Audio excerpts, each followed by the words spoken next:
Hey guys, Matt, IronTrap Garage, and today we are working on the DeLorean Roadster, which is the 32 Roadster that we rescued out of Detroit, Michigan. So last video I went ahead and fixed all of the thin spots on the frame. Off camera I welded on the inside of those pieces just to make sure that everything was 100% penetrated and it was sturdy and ready to go. So before we actually paint the frame, I want to use our frame as kind of a jig for some Subrails. So Brookville has pretty much the best stuff it's known in the industry for restoring a 32 Roadster. If you're building one from scratch, you can buy a whole body from them. So in one of our road trips, we stopped by the Brookville factory, and they were nice enough to let us wander around, dig some stuff out of the scratch and dent bin, and we have some parts to fix up this Roadster. Now, I know in other videos I've showed how to make simple subfloors and stuff like that for the cars that are channeled. While that works great if you have a car that's channeled and you have nothing to work with, this car is a highboy. It is fairly original as far as how it bolts to the car or to the frame. So I want to use original style Subrails. So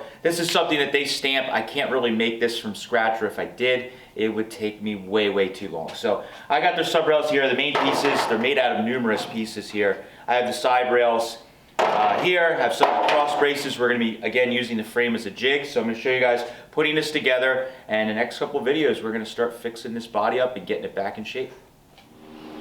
Alright, so nice thing with these Subrails and a lot of parts from Brookville is they pretty much pre-drill all the holes. So they use original parts to fixture everything up, which is pretty cool. And you know that the bolt holes are going to line up on the frame and everything should fit. So we'll slide this thing back and find our original holes here. Let's see. There, looks about right. Yeah, looks like it's about where it needs to be. Just gotta make sure. Like, this frame had a bunch of repair, welding and things done to it, so this factory hole probably wasn't even being used on the car at some point. And you can see that it's blocked with some crap there, so I'm gonna have to take a drill through there. But I should be able to get this all lined up otherwise. I'll just run a drill down through. 7/16 bolts that fit. So for now, I just grabbed some bolts. We're just going to fixture this so we can make everything square and tack our cross braces in so we have a substructure that is one.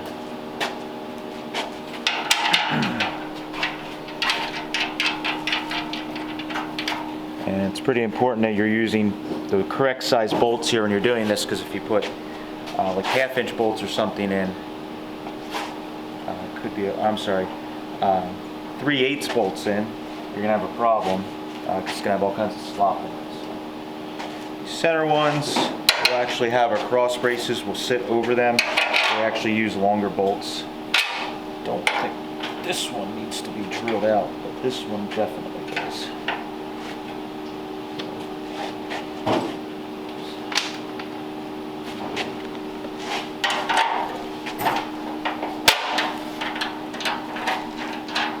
Like anything, a lot of these frames and old cars, things could be just a tiny bit off, because it's old. So they fixtured on original parts, but you never know, you could have something that doesn't quite line up.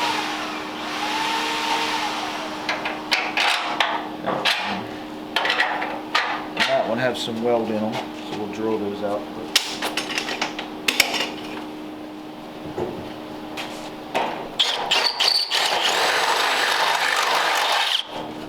Well,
Alright, so I got the floor pans trimmed and set in place. You guys saw I was welding these cross rails in, and that worked out pretty nice. I got them all welded, got the floor in place, and the nice thing with the Brookville stuff is it's all cut pretty darn good that it all fits, so it kind of tells you where everything needs to sit. So I was pushing this subrail in kind of far, and here I think from the factory it actually has a tiny bit of spacing there because of the width of the floor pan. It kind of tapers, and it told me where it needed to be. So it's a good fact check there. Yeah, I got all the pans sitting in place. Everything looks good. So I'm going to probably drill some reference holes here for some zip screws, just so everything fits back together how I'd like. And also some plug holes. We're going to plug weld holes. We're going to drill those in. And I got to paint the bottom of all of these where they're overlapping on the subrail, and of course the subrails themselves. Then we can plug weld them in, and we will have a subrail and floor setup kind of all set up for the Roadster. So let me get busy drilling or punching and spraying some primer.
So I got a ton of plug welds done, and we have the floor welded into the subrails, and we now have a whole entire inner lower structure for our 32 Roadsters. So super excited about this. It really didn't take a ton of modification. It was a couple little trimming, rounding corners, and sanding edges just to get the pans and everything to fit. But there was it was kind of a treat to work on this because it's all new metal. Usually I'm working on stuff that's rusted, or I'm putting new metal to old metal and it welds like crap, or it's difficult to weld. This just welded, you know, super nice, and it was kind of a treat, especially because this is a Monday project.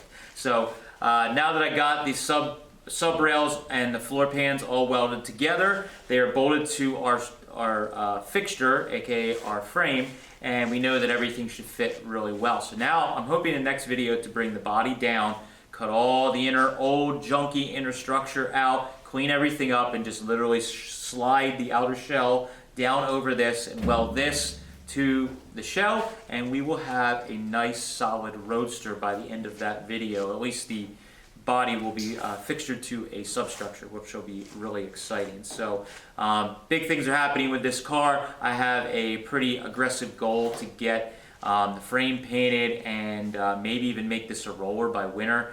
With winter approaching, it's August now, it's quite hot, but we're gonna get into September, October with Hershey and Carlisle.